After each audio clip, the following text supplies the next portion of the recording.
Today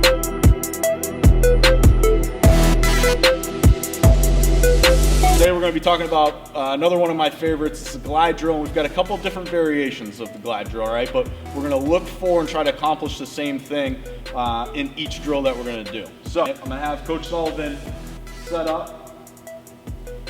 Nice relaxed position. His feet are going to be closer together, all right? I'm going to essentially force him to actually gain ground, not just with his stride, but with his entire body.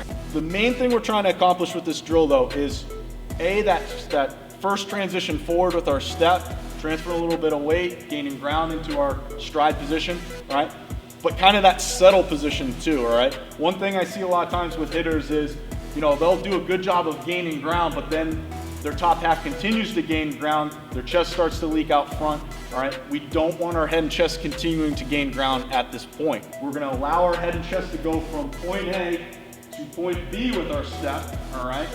But once I get to point B, that's the axis point I want to stay on. I don't want my head to continue to go forward, or in the reverse effect, I don't want to push my chest and have my head and my chest falling backwards as I'm trying to swing. So what I'm looking for in this drill is obviously a good transition, a good stride from Coach Sullivan here, all right? And he's settling into his feet, into his knees, into his weight. Now, the other thing we want to make sure we're doing is we're creating separation with our hands, all right?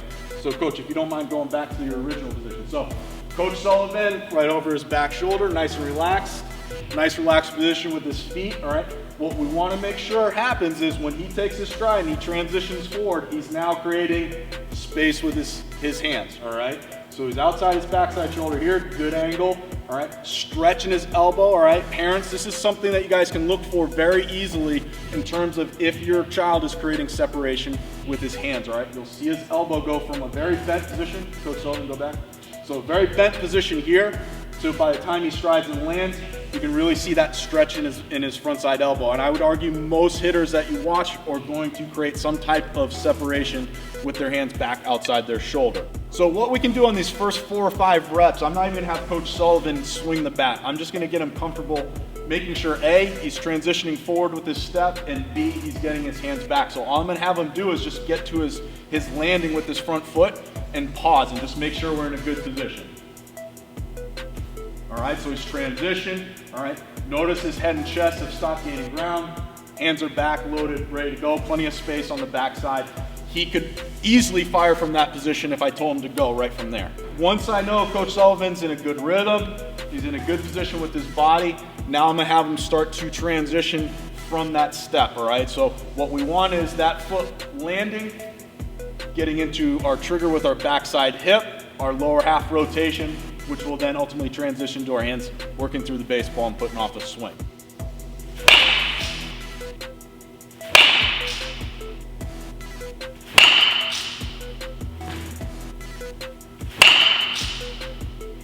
So again, this is a simple, easy drill to make sure that we're transitioning, we're gaining ground with that stride, we're not getting caught on our back foot, all right?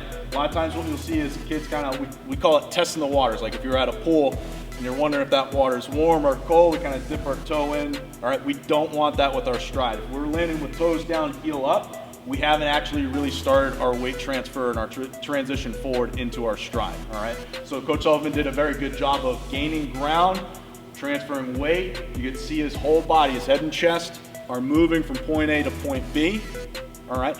But then shutting down and starting to get into his rotation and into his swing towards attacking the baseball. The other variation of this is to add just a little bit higher leg kick, all right? And guys that have a little bit higher leg kick naturally, this is a good one to incorporate as well. The only thing that Coach Sullivan's gonna change is instead of just gliding into it, he's gonna go knee up, and then transition forward the same way. And again, notice where he's landing with his front foot. He's settling into his front foot.